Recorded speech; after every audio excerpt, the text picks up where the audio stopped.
Comment 1 if you believe old Hollywood had a dark side, or 0 if you think it was all just part of the show. Ginger Rogers was graceful. She was elegant. She was unstoppable. But in the final pages of her memoir, Ginger Rogers didn't just tell her story. She named names. And one of them. She is called the most poisonous snake I ever met in Hollywood.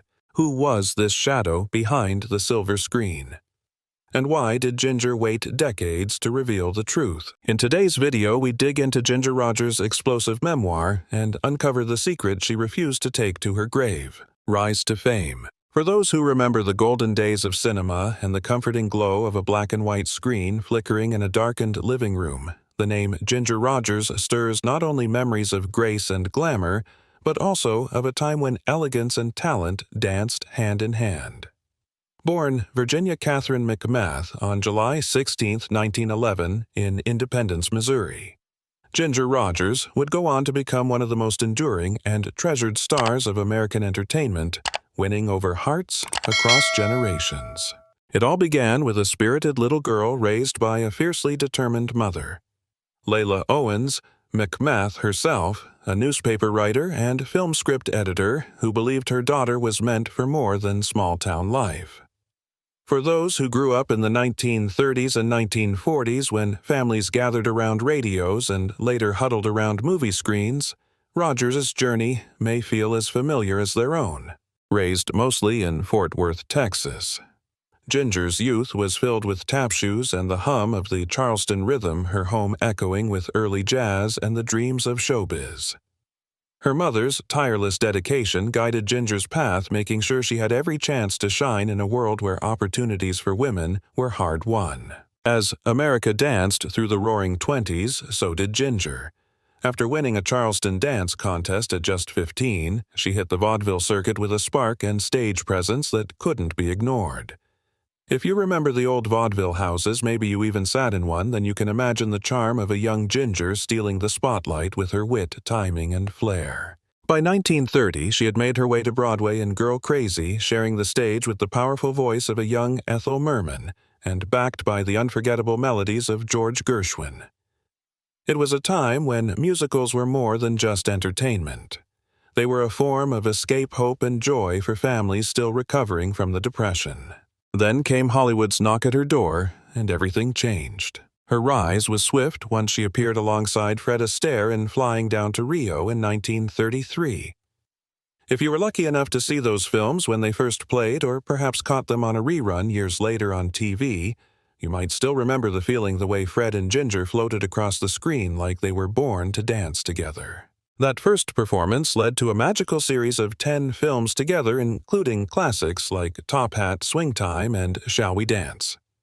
Ginger wasn't just following Fred's lead, as the old saying goes. She matched him step for step and sometimes in heels and backwards. But Ginger Rogers was more than just Astaire's partner. As you might recall from an era when stars were expected to be multi-talented, she was an actress of remarkable range. She won the Academy Award for Best Actress in 1941 for her moving and dramatic role in Kitty Foyle, proving she could do far more than sing and dance.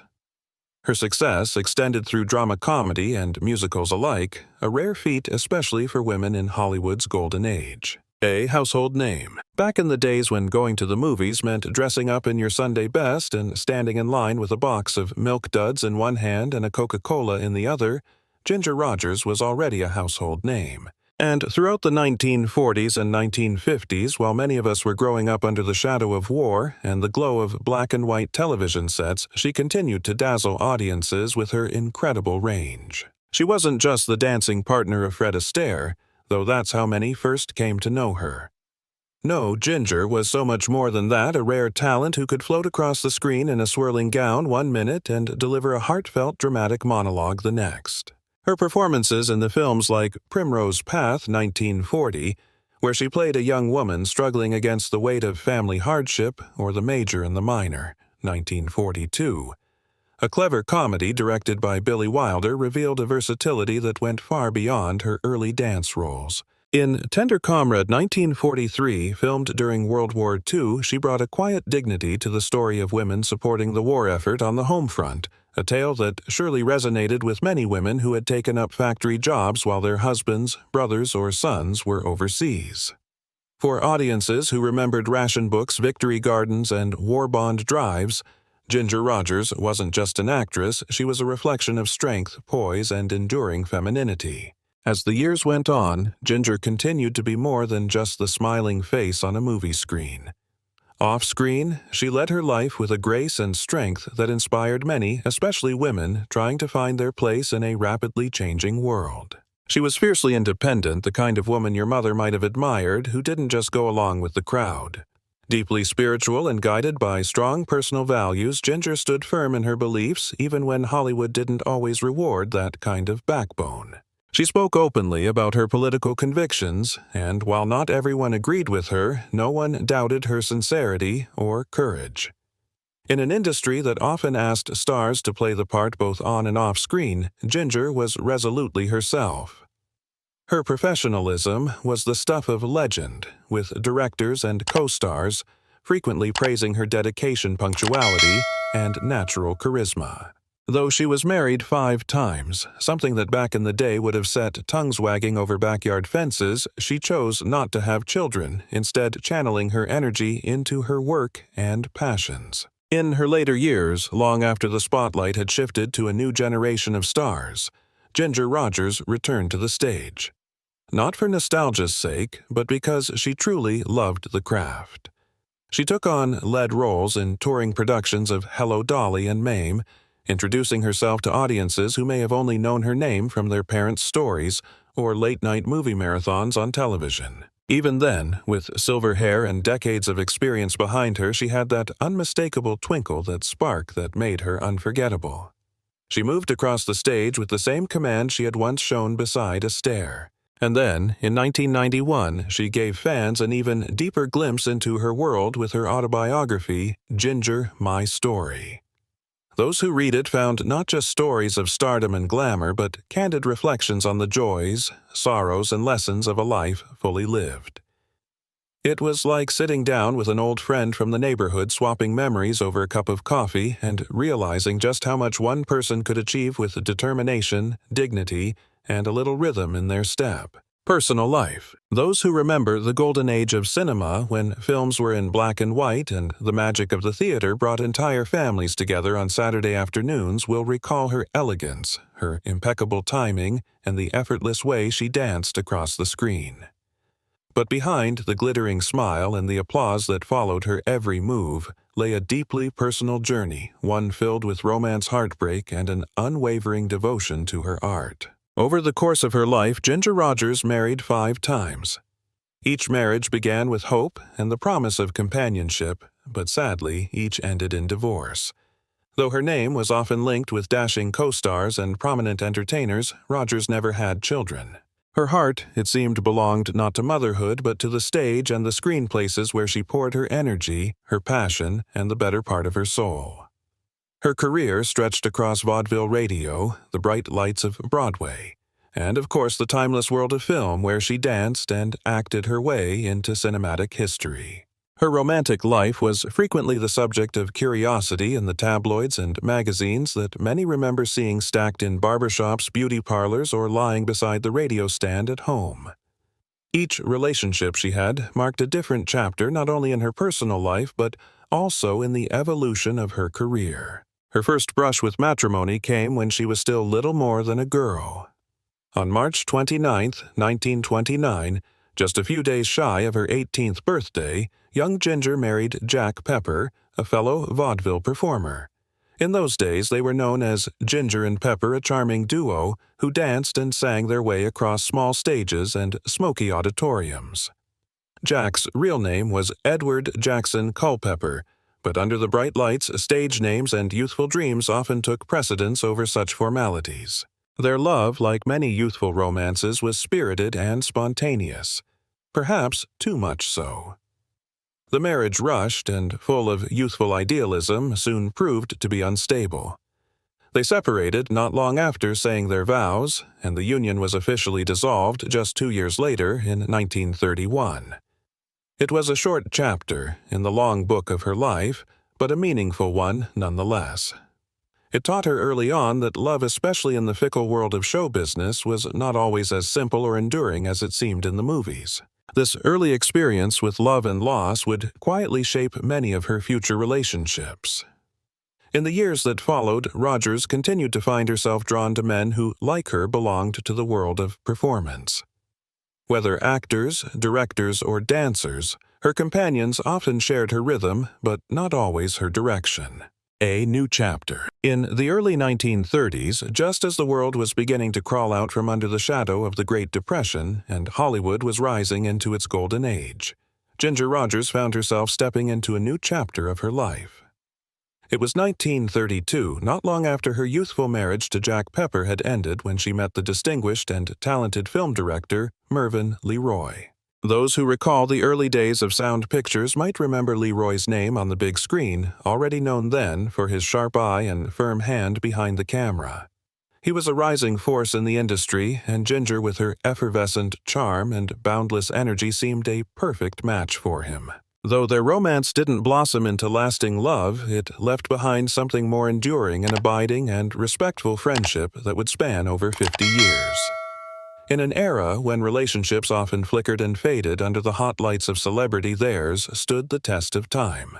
Rogers often recalled LeRoy with great affection, speaking of him not as a former beau, but as a trusted confidant, someone who had seen her through the ever-changing tides of life and fame.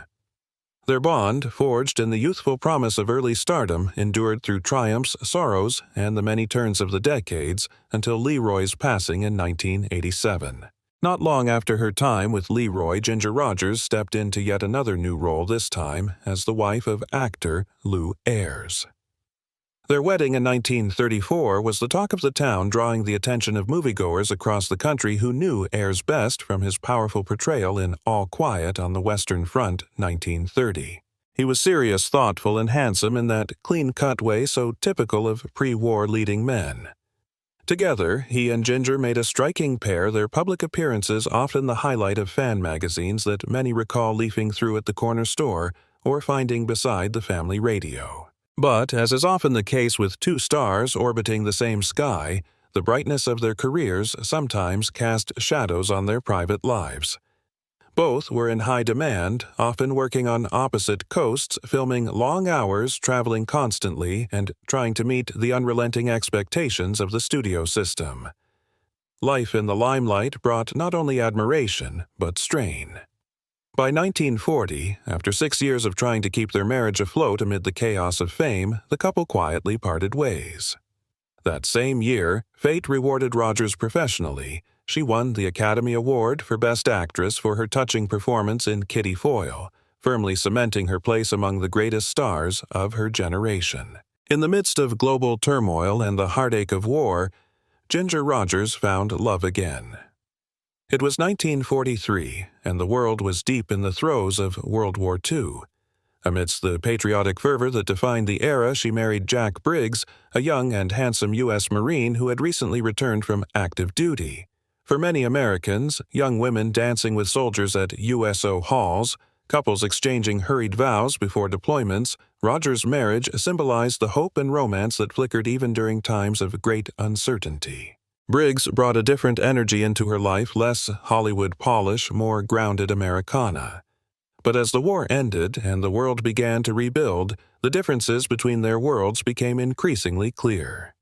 Briggs, brave and loyal though he was, struggled to find his footing in the fast-paced, demanding realm that Ginger Rogers called home. She was by then more than just a star, she was a household name, a symbol of resilience, elegance, and ambition. The quiet life that Briggs may have yearned for could not easily coexist with the bright lights and red carpets of Rogers' reality. Their marriage lasted 7 years longer than many predicted, and certainly long enough to leave behind memories that Ginger would carry with her. In 1950, they divorced gently and without scandal. It was a peaceful parting, one marked not by bitterness, but by the quiet acknowledgement that love, while strong, is sometimes not enough to bridge the divide between two very different worlds. Through these unions, some brief others lasting years, Ginger Rogers showed a kind of grace that many still admire. For those who remember the slow waltz of courtship, The handwritten letters, the Saturday evening dances, and the dreams whispered under the glow of a radio dial, her story may echo with familiar notes. A life could not imagine. By 1953, Ginger Rogers had already lived a life most could only imagine: an award-winning actress, a national sweetheart, and one of the brightest stars of Hollywood's golden age. Yet, as many who came of age in those mid-century years will understand, life still held unexpected chapters full of fresh starts and unforeseen trials. That year, Rogers entered into what would become one of the most talked-about romances of her life: her fourth marriage to Jacques Bergerac, a strikingly handsome French lawyer-turned-actor, 16 years her junior. They met in Paris, the city of light and love, where chance encounters often turned into fate. Rogers was captivated by Bergerac's continental charm, his polished manner, soft accent, and the poetic rhythm of his words. He, in turn, was dazzled by her star power, her vivacity, and the effortless grace that had made her an American icon. Though they came from different worlds, he was a young student of law in France. She a seasoned performer with decades in show business, they fell quickly and deeply into a romance that seemed lifted from the pages of a novel. Encouraged by Rogers, Bergerac abandoned his legal studies and followed her back to Hollywood, where he pursued an acting career of his own. The media, ever hungry for glamour and gossip, feasted on their story. The idea of Ginger Rogers with a younger foreign beau created headlines across both continents. Their marriage was seen as daring, even unconventional, particularly in an era when such pairings were rare and often met with raised eyebrows. At first, the allure of their differences seemed to enrich their bond. She brought him into the glittering world of premieres, parties, and powerful people. He brought a breath of something new into her life: continental elegance, spontaneity, and youthful idealism. But as many couples discovered in those post-war decades of shifting identities and changing expectations, romance alone was rarely enough. Over time, the disparities between them, cultural, professional, and emotional, began to erode their connection. Bergerac struggled to find a solid footing in the Hollywood machine, and Rogers, ever focused and driven, found it difficult to align her path with his. By 1957, just 4 years after they wed, the marriage quietly came to an end. And yet, unlike some of her earlier partings, this one left room for kindness. Bergerac went on to build a modest acting career, and in later years the two maintained a polite and cordial friendship, a testament to Rogers' enduring grace. By the dawn of the 1960s, the world around Rogers was changing. The golden age of film was giving way to television rock and roll and a new, faster pace of life. But Ginger, ever adaptable, remained a presence, shifting from film to stage, making guest appearances on television, and charming a new generation of admirers. It was during this transitional time in 1961 that she entered her fifth and final marriage to director and producer William Marshall. Marshall was ambitious and energetic, filled with big ideas and a vision that extended beyond Hollywood. Rogers, with her deep well of experience, saw in him a potential partner, someone with whom she could not only share a life, but build something lasting. Together, they established a film production company and moved to Jamaica, where they dreamed of founding an international studio that could expand the reach of their creative ambitions. To many of Rogers' contemporaries, the idea of starting anew in such a faraway place might have seemed bold, even risky. But for Ginger, who had always taken chances from the vaudeville stages of her youth to the Academy Award podium, it was another expression of her belief in reinvention. Sadly, the venture, though hopeful at its start, was soon beset by trouble. Marshall's struggles with alcoholism cast a long shadow over both their personal and professional lives. His poor financial management led to the collapse of their business dreams, and the emotional toll began to weigh heavily on Rogers. After nearly a decade of trying to hold things together, Rogers made the painful decision to end the marriage in 1970. It was not the first time she had faced heartbreak, nor would it be the last challenge she would overcome. In the years that followed, she returned once again to the work that had always been her greatest refuge, performing. Despite the ups and downs of her romantic life, Ginger Rogers remained a fiercely independent woman throughout her life. She never remarried after her divorce from Marshall and chose to devote her later years to writing touring and theatrical productions, and preserving her legacy as one of the golden age of Hollywood's most talented and beloved stars. Though she never had children, she was deeply devoted to her family, particularly her mother, Layla Rogers, who had served as her manager-mentor and guiding light throughout her career. She called her a poisonous snake. In her later years, long after the spotlight had dimmed and the studio backlots had fallen silent, Ginger Rogers chose to do something that many stars of her era never dared. She told the truth. In her candid and often startling memoir, she peeled back the carefully crafted layers of Hollywood fantasy and exposed not only the dazzling highs of fame, but also the private wounds and hard-earned wisdom that accompanied a life lived in the public eye. Among the most arresting revelations in her memoir was her frank account of her strained relationship with fellow screen legend Katharine Hepburn. To those who grew up seeing both women on the silver screen, Rogers in her shimmering gowns dancing effortlessly across ballroom floors, and Hepburn in her crisp slacks and clipped no-nonsense voice, it may come as a shock to learn how cold and bitter their off-screen interactions could be, but Rogers did not speak in riddles or veiled phrases. She laid her feelings bare. She described Hepburn unforgettably as a poisonous snake. It was a phrase that stopped many readers in their tracks, venomous, sharp, and deeply evocative. But it was not used carelessly. It came from years of quiet hurt from memories that lingered long after the studio doors closed. Rogers was not merely indulging in bitterness or seeking to settle scores. Rather, she was giving voice to the kind of emotional toll that women of her generation were often expected to bear in silence. In calling Hepburn a poisonous snake, she named a feeling that many had likely experienced in their own lives: betrayal by someone who wore the same bright smile in public only to cut deeply in private. According to Rogers, Hepburn's behavior had a lasting impact. The rivalry between them was not simply a tabloid fabrication or the product of studio gossip. It was real and rooted in the competitive, often cutthroat culture of mid-century Hollywood, where women were frequently pitted against each other like gladiators in a Roman arena. Both were brilliant, ambitious, and fiercely independent traits that in a man were lauded as signs of greatness, but in women were often viewed as threats. Hepburn, with her commanding presence and razor-sharp wit, could be devastatingly dismissive.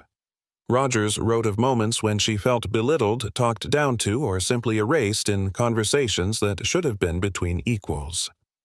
To a woman raised in the traditions of kindness and modesty, who had spent a lifetime mastering the art of charm and grace, Hepburn's unapologetic sharpness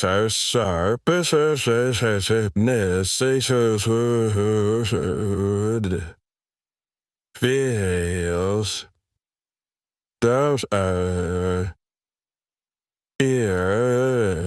later in this and I'm this day and then him and I'm not saying I'm that sun and yes and mute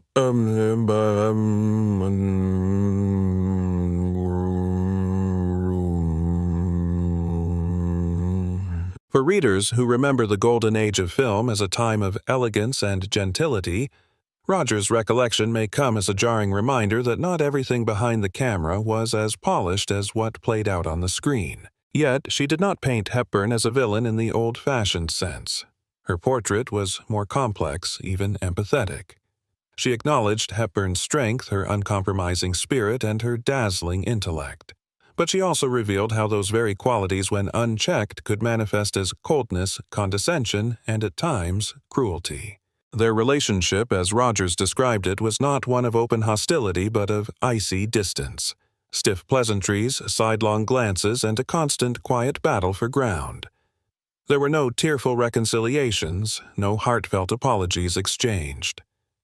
Just the quiet erosion of what might have been friendship worn away by pride, ego, and the unspoken rules of a male-dominated industry that offered room for only one queen at a time. But perhaps the most powerful thing about Rogers' memoir is not her judgment of Hepburn, but her willingness to be honest about others, yes, but also about herself. In speaking so openly, she broke the silence that so many women of her generation were taught to keep.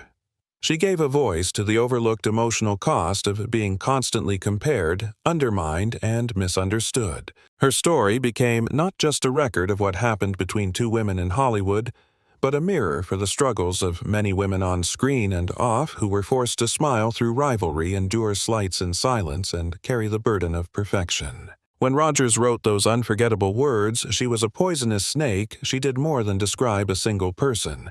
She named a broader truth that sometimes beauty hides danger, that strength untempered by compassion can leave scars, and that the world behind the curtain is often more tangled and painful than the show unfolding on stage. In the twilight of her life, Ginger Rogers gave us something more valuable than one more glamour shot or anecdote from the red carpet. She gave us the truth in all its rawness. Her memoir is not just a recollection, it's a reckoning. And in it, she reclaims not only her own story, but a part of history too often told through soft focus lenses. For those who grew up watching her glide across the screen in the arms of Fred Astaire, it's a poignant reminder the women we admired were more than just stars. They were survivors. Faded away. In the twilight of her life, Ginger Rogers, beloved star of Hollywood's golden era, and one of the most unforgettable dancers to ever grace the silver screen, chose to live with the same poise and thoughtfulness that had defined her career. Though millions remembered her dazzling routines alongside Fred Astaire, her perfectly timed footwork and radiant screen presence, Rogers in her later years embraced a quieter, more measured rhythm. One that reflected not just the comforts of retirement, but also a deep appreciation for beauty, nature, and solitude. During the cooler seasons of the year, she resided in Rancho Mirage, California, a peaceful oasis nestled in the sun-drenched Coachella Valley.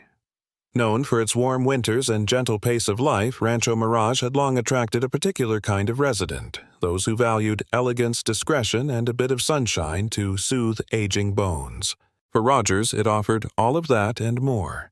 It was a retreat from the harsher climates elsewhere and a refuge from the endless clamor of Hollywood, a place where she could walk in the early mornings, admire desert blooms, and still be close to the vibrant cultural life that had always stirred her soul. The desert air, dry and still, seemed to cradle her gently. Rancho Mirage had become a haven not just for Rogers but for many of her peers, artists, actors, writers who had once ruled the screen and now sought peace among the palms and canyon winds. There she maintained a quiet presence, attending art events, enjoying evenings with close friends, and relishing the comfort of privacy, a rare and precious gift for someone who had once been the constant subject of public fascination. But Rogers was never one to settle entirely. She liked contrast, variety. The seasonal rhythm of her life reflected that. When the desert heat grew too intense in the summer months, she would make her way north to Medford, Oregon. The town, tucked into the lush, green expanse of the Pacific Northwest, stood in gentle contrast to the arid calm of Rancho Mirage. With its rolling hills, forested trails, and cool breezes, Medford offered a different kind of serenity, one filled with birdsong, rustling leaves, and the scent of pine in the air. There, surrounded by Oregon's natural beauty, she could slow down even more. It was a place to breathe deeply, to listen to the wind in the trees, and perhaps to reflect on a lifetime of memories of marquee lights and sound stages, curtain calls, and magazine covers. The mountains of southern Oregon gave her something that no camera ever could: stillness. This seasonal migration between two homes, Rancho Mirage and Medford, spoke volumes about the woman Rogers had become. She had spent decades in the whirlwind of show business, yet she ended her days on her own terms, guided by a love for quiet comforts, natural beauty, and the company of those who knew her beyond the headlines. Hers was a life that had once glittered with fame, but in the end she sought peace, simplicity, and familiarity. On April 25, 1995, at the age of 83, Ginger Rogers passed away peacefully at her beloved home in Rancho Mirage. The cause was a heart attack. And just like that, an era ended. The world lost not only a great performer, but a symbol of an entire generation of American cinema, an icon whose name was once spoken in every corner of the world. Her passing was met with tributes from fans, filmmakers, dancers, and old friends who had watched her glide across the screen for decades. Many spoke not only of her talent, but of her grace, her humor, her resilience. She had faced the trials of fame with strength, navigated heartbreak and personal reinvention with poise, and never stopped dancing through life, even when the music faded. In accordance with what may have been her personal wishes or those of her family, Rogers was cremated. Her ashes were interred at Oakwood Memorial Park Cemetery in Chatsworth, California, resting beside her mother, Layla Emma Jean. It was a deeply symbolic gesture. Throughout her life, Rogers had often spoken of her mother with affection and respect. Layla had been her constant companion and greatest supporter, especially in those early years when dreams were still taking shape. To be laid to rest beside her mother was not just a final act of love, it was a return home. A quiet reunion between two women who had journeyed so far together from vaudeville stages to Hollywood sound lots and finally to rest beneath the California sun. Today, visitors to Oakwood Memorial Park can find their names etched in stone not far from the whispering trees. And perhaps those who remember Ginger best, those who watched her on black and white televisions or clutched theater programs in the 1940s, feel something stir in their hearts when they think of her now. Not just the dancer, not just the actress, but the woman who lived with intention, who found peace in the quiet corners of the world, and who never stopped believing in beauty. Her legacy is not only in the films she left behind, but in the grace with which she lived, and the calm, sunlit way in which she said goodbye. What do you think about Ginger's decision to speak out so late in life? Was it justice, or too little too late? Tell us in the comments. If this story moved or surprised you, give the video a like and subscribe to our channel for more untold truths from Hollywood's golden years.